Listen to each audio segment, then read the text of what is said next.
திருவள்ளூர் அருகே அரசு பேருந்துகளில் பள்ளி மாணவர்கள் தொடர் அட்டகாசத்தில் ஈடுபடுவதாக பயணிகள் குற்றம் சாட்டியுள்ளனர்.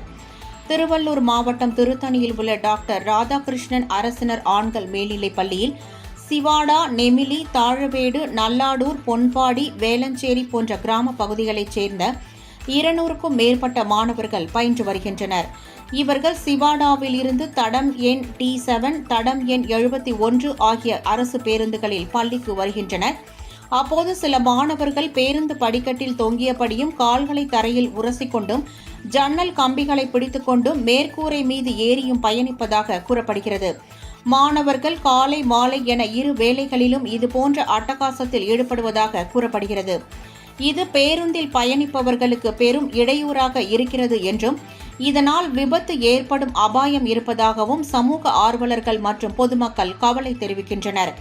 எனவே பேருந்துகளில் அட்டகாசத்தில் ஈடுபடும் மாணவர்கள் மீது உரிய நடவடிக்கை எடுக்க வேண்டும் என்று கோரிக்கை வைக்கப்பட்டுள்ளது.